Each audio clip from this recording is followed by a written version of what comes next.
Hi, I'm Derica, and welcome to Behind the Screen, where we here at D&D Beyond the Roll take a look at Dungeons & Dragons from the Dungeon Master's point of view. Today I'm going to share with you how I prepare for a game. The first thing I do when preparing for a game is to get into the proper mindset, and there are some questions that I need to ask myself so that way I can be better prepared for gameplay with my players. The first question is to ask, what kind of DM are you? Now, I've been playing D&D since probably longer than I really would admit, but I was in high school, and that was version 1? Yikes, yes, I'm aging myself, but it's okay, because it doesn't matter what age you are never too young or too old to enjoy a game of Dungeons & Dragons. So what kind of DM am I? I am a story-driven DM. I don't consider myself God or any other power above my players. It is my intent to make the game as happy and as fun for my players, and so I need to know what is in my head as much as I need to know what is in their head. And that's where we come to the next question. And that is, what kind of game are your players looking for? Sure, it's great if you have a specific vision on your end, but if it doesn't match what your players are looking for, then there's nothing you can do to make that game go well. Communication is key, so make sure that what you have in mind is something that's going to align with what your players actually want to do. If you're still unsure if you're on the same page, you might want to try a session 0. And what this is where you get together with your players in your prepared environment, and they get to have some interaction with you before the game actually starts. This will help them solidify what kind of characters they want to play and whether their backstory and their intent works well within your particular environment. The final question you want to ask yourself and your players is, how long do you intend for this game to run, and if there are any other expectations? I know as a player, it is always a bummer if I want to go the long haul with the character I've developed and my DM is only really expecting this to be a one-off. That's going to be really disappointing for me and make the experience less fun. So find out if your characters want to go all the way to 20 or if they're just looking for a quick weekend play. You also want to know how deep they want to get into the RP. Do they want to take bathroom breaks? Does anybody really do that? Do they want to make sure they have enough rations and set a time for hunting and truly locating the perfect spot for camping? All the minutia for some people are super fun and make it a more enriching experience, and for others just makes it drag and not so fun. The next thing I want to focus on as I prepare for a game is location. And for me, as a storyteller type of DM, this is critical. The location that my game is playing is going to set the mood of how the entire story plays out. For example, I'm getting ready to run a Ravenloft campaign, and for those of you familiar with this setting, it is all about icky, gross, scary vampire, ghost, undead, werewolf. Anything could bite you and attack you and turn you into something that you're not. Or maybe you're already there and you're walking the line already. This is perfect for people who want to play in that kind of environment, and so having that location create that scenario for you is going to make all the NPCs and other things that you add to the game even more enriching. A way to set the mood for your players in your particular environment is to take some details and explain these as you go through gameplay. Perhaps you're in a swamp. You don't want to say, okay, your road leads to a swamp. You want to talk about the sensations your players as characters are getting coming into this new environment. Maybe there's an odd smell. Maybe there's a temperature change. Maybe the terrain is becoming less easy to traverse. All these things are important and are really going to help set the mood for your players. The bad, the good, and the ugly.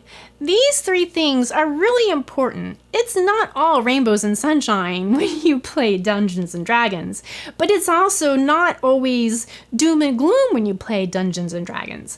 I feel that there should be a good balance of those things, of course, based on the type of environment you're in. Now, as I said before, in Ravenloft, it tends to be slightly heavier on the doom and gloom side, but there still has to be a ray of sunshine somewhere, right? Tolerance of races and the unknown. Now, this is an important part of Dungeons & Dragons, and it's become kind of questionable when we as a society now are trying to embrace each other's differences. However, in Dungeons & Dragons, there are some things that are a fine line that this is good and this is bad, and there's no in between. Now, with some adjustments made in 5e, those lines are starting to blur. And for me, that's kind of cool, even though I'm an old school player.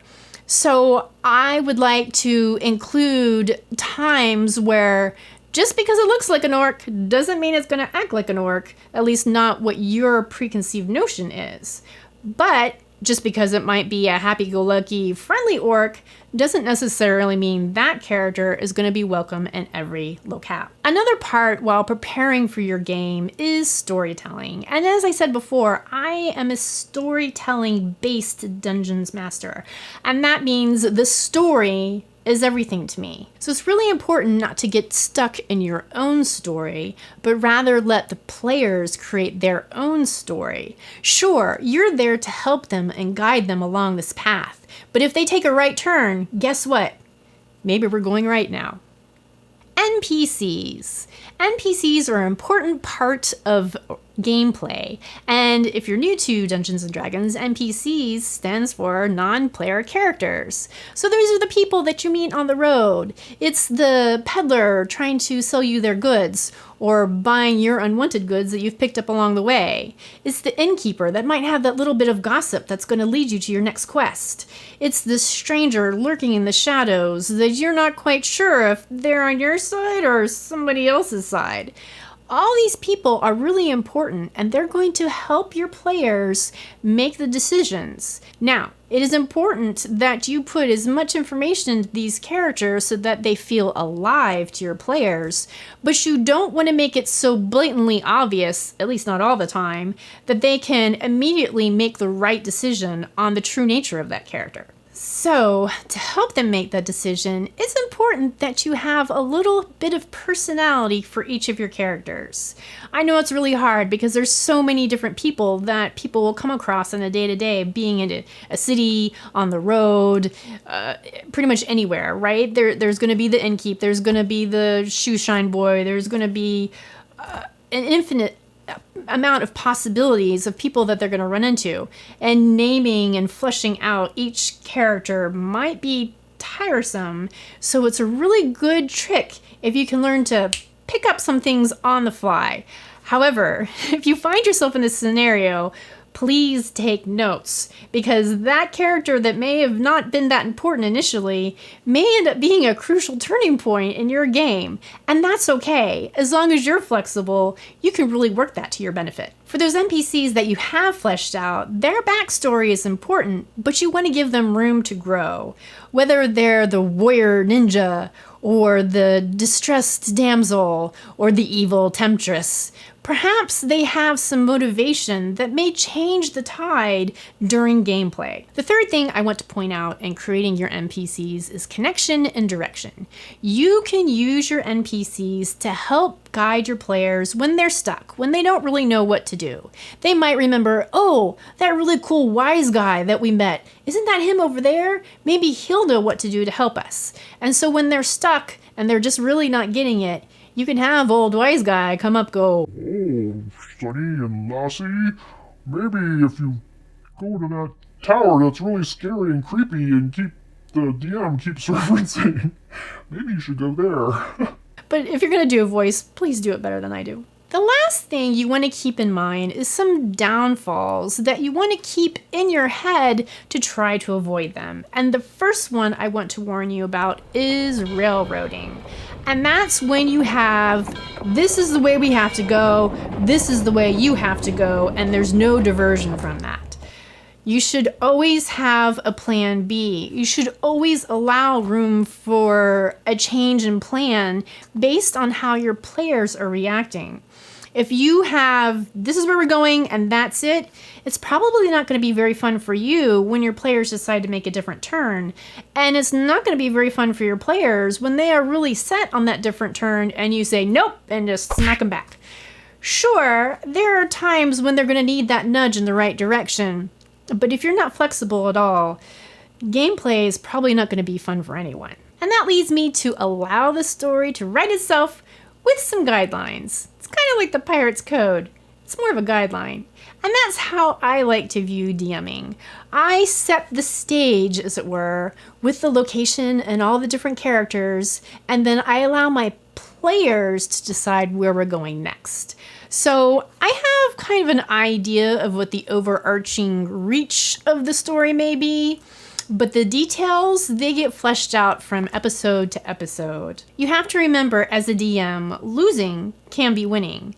And this is important for a DM to know as well as a player to know.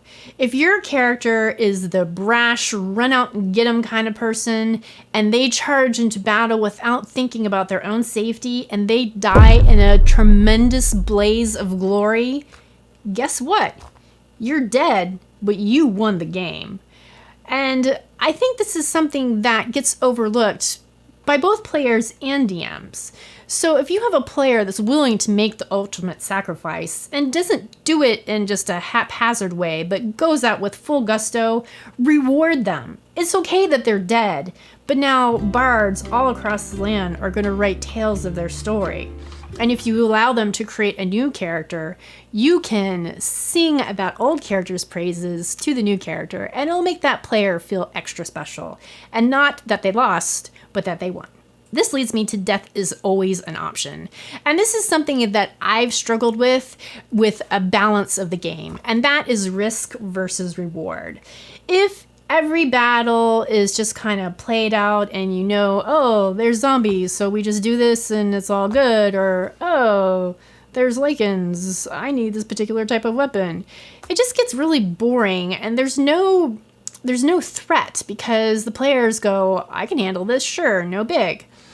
There should be an element of fear in every confrontation encounter. Your players, whether they know they can handle it or not, as their character, should be like, oh, this could go really bad. And I really enjoy it as a player when I have that sense of the unknown. Like, I'm doing the best I can, but I have no idea which way this is going to go. And as a DM, I think it's important for you to instill that mood, that atmosphere in encounters that you're making for your players. If you make the same old encounters, it's going to be really boring, and it's just going to be like, all right, let's roll a bunch of dice until this is over. We want to have a little more than just dice rolling happening. We want the players to work together as a team, to use each other's strengths, to think outside of the box.